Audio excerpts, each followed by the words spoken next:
अस्सलाम वालेकुम स्टूडेंट्स, आज की वीडियो में एक्सरसाइज 1.2 के रिलेटेड हम कॉन्सेप्ट लेंगे। यहाँ पे हमने सीखना है कि हम क्वाड्रेटिक फार्मूला किस तरह यूज़ करते हैं। ठीक है, क्वाड्रेटिक फार्मूला क्या है और इसको किस तरह यूज़ करते हैं और इसे कब अप्लाई करते हैं क्वाड्रेटिक इक्वेशन में, ये हम सीखेंगे। और वीडियो स्टार्ट करने से पहले आपने करना है चैनल को like, subscribe and press on bell icon for more updates. Next हम आते हैं अपने क्वेश्चन की तरफ। यहाँ पे हमने यूज़ करना है क्वाड्रेटिक फार्मूला और हमारा जो गिवन क्वेश्चन हमें दिया हुआ है वो हमें इस तरह दिया हुआ है। तो क्वेश्चन आप लोगों को देख के लग रहा होगा थोड़ा सा डिफ़िकल्ट है, क्योंकि हमने पहले क्वाड्रेटिक इक्वेशन को सिंपल पढ़ा है और उसे कंप्लीटिंग स्क्वायर से किस तरह सोल्व करते हैं ये हमने पढ़ा है। तो यहाँ पे हमने क्वाड्रेटिक फार्मूला कब यूज़ करना है ये देखना है। अब यहाँ पे देखें क्यों हम क्वाड्रेटिक फार्मूला यूज़ कर रहे हैं इन क्वेश्चंस में और एक्सरसाइज 1.2 में क्वाड्रेटिक फार्मूला क्यों यूज़ कर रहे हैं। तो देखें हमें गिवन क्या है, √3x²। इक्वेशन सेम जो है वो हमारे पास क्वाड्रेटिक इक्वेशन की तरह ही है, सिर्फ वैल्यू थोड़ी सी डिफ़िकल्ट है। तो इस तरह की जब वैल्यू आ जाए, जैसे अंडर रूट में यहाँ पे आ गई हैं, यहाँ पे अंडर रूट्स में आ गई हैं वैल्यू, तो अब थोड़ा सा डिफ़िकल्ट है इसका सॉल्यूशन सेट फाइंड करना। तो इस वजह से हम जो है वो क्वाड्रेटिक फार्मूला यूज़ कर रहे हैं इन क्वेश्चंस में। तो क्वाड्रेटिक फार्मूला हम किस तरह यूज़ करेंगे देखते हैं। यहाँ पे हमारे पास ये गिवन क्वेश्चन था हमारे पास, और आप लोगों ने इस गिवन क्वेश्चन को कंपेयर कर लेना है quadratic equation ax² plus bx, ये हमारे पास जनरल इक्वेशन है। ठीक है, अगर हमारे पास इस तरह जनरल इक्वेशन आ जाती है यहाँ पे, तो हम जो है किस तरह जो है, तो क्वाड्रेटिक फार्मूला हम इस तरह इस वजह से यूज़ करते हैं कि हमारे पास जो x² है इसके साथ हमारे पास √3 वैल्यू आ चुकी है यहाँ पे। पहले हमने जब कंप्लीटिंग स्क्वायर से किया था तो यहाँ पे हमारे पास आ जाता था यहाँ तो कांस्टेंट 3, 4, यहाँ फिर हमारे पास वेरिएबल आ गया a, b, c या कोई भी, तो हम उससे डिवाइड करके इसको हम ख़त्म कर देते थे। लेकिन अगर यहाँ पे हम डिवाइड करते हैं तो हम इसे सोल्व नहीं कर सकेंगे, हमारे लिए डिफ़िकल्ट हो जाएगा इसे सोल्व करना। इसकी वजह से हम यहाँ पे क्वाड्रेटिक फार्मूला यूज़ करेंगे।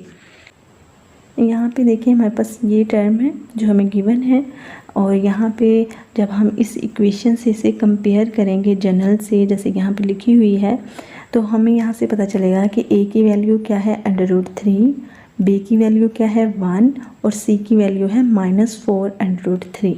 जैसे यहाँ पे x² के साथ a है तो यहाँ पे a की वैल्यू क्या है √3। नेक्स्ट x के साथ b है तो b की वैल्यू यहाँ पे क्या है 1, और c की जगह यहाँ पे देखें -√3। नेगेटिव साइन आप लोगों ने ज़रूर लगाना है। अगर यहाँ पे किसी भी टर्म के साथ नेगेटिव साइन आ जाता है तो वो आप लोगों ने जब इस तरह फाइंड आउट करनी है a, b और c की वैल्यू, तो उसके साथ नेगेटिव साइन ज़रूर आएगा। जैसे यहाँ पे नेगेटिव साइन हमने लगाया c की वैल्यू के साथ। तो जब आप लोगों ने गिवन इक्वेशन से कंपेयर करते हुए जनरल इक्वेशन को वैल्यूज़ फाइंड कर लेनी है a, b और c की, देन आप लोगों ने क्वाड्रेटिक फार्मूला यूज़ करना है और उसमें इन वैल्यूज़ को पुट करना है। नेक्स्ट देखें यहाँ पे हमारे पास ये है क्वाड्रेटिक फार्मूला, इसको आप लोगों ने याद कर लेना है। जैसे यहाँ पे बताया हुआ है -b + √b² -4ac divided by 2a, ये हमारे पास क्वाड्रेटिक फार्मूला है। इस क्वाड्रेटिक फार्मूले में हमें वैल्यूज़ की ज़रूरत थी a, b और c, और ये मैंने आप लोगों को बताया है कि इन वैल्यूज़ को आप लोगों ने किस तरह फाइंड आउट करना है यहाँ से जनरल इक्वेशन से कंपेयर करते हुए। तो इन वैल्यूज़ को आप लोगों ने यहाँ पे पुट कर लेना है फार्मूले में। किस तरह किया है, यहाँ पे देखें b की जगह हमारे पास 1 था वैल्यू और 1 लगा दी। नेक्स्ट यहाँ पे अंडर रूट है, अंडर रूट में हमारे पास है b की जगह b का स्क्वायर, 1 का स्क्वायर क्या होता है 1 ही, -4, और a की जगह हमारे पास √3 है a की वैल्यू, और c की वैल्यू है -4 √3, वो हमने यहाँ पे लिख दिया।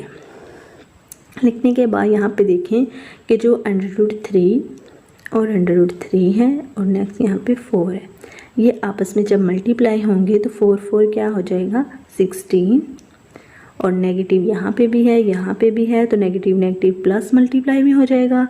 और जब √√से मल्टीप्लाई होगा तो यहाँ पे √3 का स्क्वायर बन जाएगा, क्योंकि मल्टीप्लाई में क्या होता है पावर ऐड होती हैं, तो जब इन दोनों की पावर्स ऐड होंगी तो ये 2 बन जाएगा। तो 2 से जब कटिंग होगा तो यहाँ पे 3 रह जाएगा।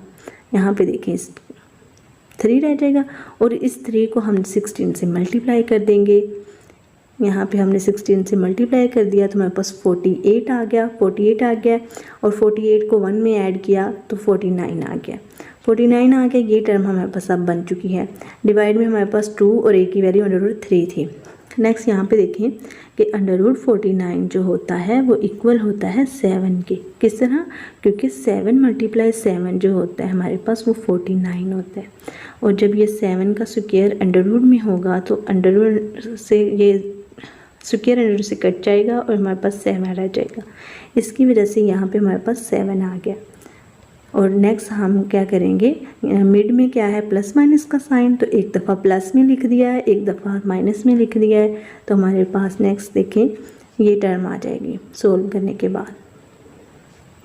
सोल्व क्या किया है कि -1 को प्लस कर दिया 7 में और माइनस माइनस प्लस 7 और 1 8, तो यही उन्होंने लिखा है 8 और 6। लिखने के बाद यहाँ पे देखें ये जो था 6 / 2 ये से कटिंग हो गया है। यहाँ पे 3 आ जाएगा जैसे यहाँ पे लिखा हुआ है। और जब 8 से 2 डिवाइड होगा तो यहाँ पे 4 आ जाएगा जैसे कि यहाँ पे लिखा हुआ है। लिखने के बाद यहाँ पे एक बात आप लोगों को समझाने वाली है और बहुत ही इम्पोर्टेंट है, ये जब भी यूज़ होती है तो बच्चे कंफ्यूज हो जाते हैं। यहाँ पे देखें x की वैल्यू है 3 / √3। तो यहाँ पे हमने इसे सोल्व किस तरह किया है कि हमने √3 से मल्टीप्लाई भी कर दिया और डिवाइड भी कर दिया। ठीक है, तो यहाँ पे क्या हुआ 3 √3 आ जाएगा और नीचे जो है वो 3 का क्या बन जाएगा स्क्वायर। जब ये स्क्वायर से कट जाएगा तो हमारे पास बचेगा ये टर्म जब बचेगी तो 3 से कैंसिल हो जाएगा और x की वैल्यू आ जाएगी √3। तो यही काम हमने यहाँ पे किया है। ये करने के बाद हमारा सॉल्यूशन सेट ये बन जाता है। तो सिंपली हमने क्वाड्रेटिक फार्मूला यूज़ करते हुए जो है वो क्वाड्रेटिक इक्वेशन को सोल्व किया है। नेक्स्ट देखिए क्वेश्चन नंबर 7। क्वेश्चन नंबर 7 जो वो थोड़ा सा डिफरेंट है प्रीवियस क्वेश्चन से, क्योंकि क्वेश्चन नंबर 7 में आ जाती है अलजेब्रिक इक्वेशन। और अलजेब्रिक इक्वेशन में हम सबसे पहले कन्वर्ट करते हैं क्वाड्रेटिक इक्वेशन में, देन हम उसे सॉल्व करते हैं। तो सबसे पहले हम इसे क्वाड्रेटिक इक्वेशन में कन्वर्ट करेंगे। तो कन्वर्ट करने के लिए हमें क्या करना होगा, सबसे पहले हम इस टर्म को देखेंगे। इस टर्म को हम किस तरह जो है वो सोल्व कर सकते हैं इजीली। हम इस टर्म का एलसीएम लेंगे तो हम इजीली जो है वो क्वाड्रेटिक इक्वेशन में कन्वर्ट कर सकते हैं। एलसीएम हम किस तरह लेंगे कि नीचे वाली दोनों टर्म जो है वो आपस में मल्टीप्लाई हो गई हैं, ये वाली दोनों टर्म ऐसे ही हमने लिख दी हैं। तो हमें पता है कि जब हम एलसीएम लेते हैं तो नीचे वाली टर्म से क्या हो जाती हैं, डिवाइड होते हैं और ऊपर वाली टर्म से हम मल्टीप्लाई करते हैं। तो यहाँ पे जब हमने x - 6 को इस टर्म के साथ मैंने डिवाइड किया है तो x - 6 से कट जाएगा और बाकी क्या रह जाएगा, डिवीजन में हमारे पास x - 5 रह जाएगा। जब हमारे पास x - 5 रह जाएगा तो हम उसे 3 से मल्टीप्लाई कर देंगे। ऊपर वाली टर्म से हम क्या करते हैं, मल्टीप्लाई करते हैं। तो वही काम हम यहाँ पे कर रहे हैं। नेक्स्ट यहाँ पे माइनस रह जाएगा और अब देखें x - 5। अब आप लोगों ने इस टर्म को नहीं देखना, ये टर्म जो है ये वाली टर्म हमने सॉल्व कर लिया, हमने इस टर्म को देखना है। इस टर्म को देखते हुए जब हमने x - 5 इस टर्म से डिवाइड करनी है तो आप देखें x - 5 से कट हो जाएगा डिवीजन में। डिवाइड करने के बाद जो आंसर आता है, जैसे यहाँ पे x - 6 आया है, हम ऊपर वाली टर्म से उसे क्या कर देते हैं, मल्टीप्लाई कर देते हैं इस तरह। तो सिंपली इस तरह हमने यहाँ पे इस स्टेप में एलसीएम लिया है। एलसीएम लेने के बाद सिंपली हमने क्या किया है कि ये जो नीचे वाली टर्म है ये यहाँ पे डिवाइड हो रही है, तो ये जब राइट साइड पे जाएगी, जैसे राइट साइड पे 1 है तो नीचे वाली टर्म राइट साइड पे जाएगी तो ये इस टर्म से क्या हो जाएगी, मल्टीप्लाई हो जाएगी। तो यही काम हमने यहाँ पे किया है। ये टर्म मल्टीप्लाई हो गई है 1 से और ये जो लेफ़्ट साइड वाली टर्म है ये वैसे ही रहेगी। अब इसके बाद हमने क्या करना है कि यहाँ पे देखिए 3 इस टर्म से मल्टीप्लाई हो रहा है तो 3 मल्टीप्लाई हो चुका है यहाँ पे, और 4 मल्टीप्लाई हो रहा है तो 4 भी यहाँ पे मल्टीप्लाई कर दिया। उसके बाद हमारे पास ये आंसर्स आ रहा है। और यहाँ पे जब हमने इन दोनों टर्म्स को मल्टीप्लाई किया तो ये आंसर्स आ गए हैं। ठीक है, मल्टीप्लाई करना तो आपको आता है ना, किस तरह करते हैं कि जब x फर्स्ट टर्म है तो ये फर्स्ट टर्म से मल्टीप्लाई होगा, नेक्स्ट जो फर्स्ट टर्म है ये इससे मल्टीप्लाई होगा 5 से, जैसे यहाँ से 5x है, यहाँ पे x से मल्टीप्लाई हुआ तो x स्क्वायर है। नेक्स्ट जो सेकंड टर्म है, जैसे यहाँ पे -6 है तो -6 पहले x से मल्टीप्लाई हुआ, उसके बाद -6 5 से मल्टीप्लाई हुआ, तो ये मल्टीप्लिकेशन हमने की हुई है यहाँ पे। नेक्स्ट स्टेप में हमने क्या किया है कि जो x वाली टर्म थी वो x से सोल्व होगी, जैसे यहाँ पे -5 और -6 दोनों सेम टर्म है तो हम इसे इन्हें जो है वो प्लस कर सकते हैं। सेम मतलब कि वेरिएबल सेम है तो इस वजह से हम इन्हें प्लस कर सकते हैं, जैसे माइनस माइनस प्लस तो -11x आ चुका है यहाँ पे। उसके बाद यहाँ पे देखें, यहाँ पे x की टर्म है 3x और 4x, दोनों के वेरिएबल सेम हैं तो यहाँ पे -x आ चुका है। और कांस्टेंट जो है वो 2 है यहाँ पे, 24 एंड 15 दोनों प्लस माइनस हुए तो यहाँ पे 9 आ चुका है। ठीक है, और फिर हमने क्या करना है कि हम क्वाड्रेटिक इक्वेशन में आ रहे हैं तो हम एक्स स्क्वायर को पहले लिखेंगे, क्योंकि क्वाड्रेटिक इक्वेशन के जनरल फॉर्म में हमारे पास एक्स स्क्वायर फर्स्टली लिखते हैं हम। तो लिखने के बाद हमारे पास देन एक्स की टर्म लिख दी हमने। एक्स की टर्म लिखने के बाद हमारे पास कांस्टेंट है और ये जो लेफ़्ट साइड पे टर्म है ये राइट साइड पे जाके साइन चेंज कर देगी, तो ये टर्म बन गई।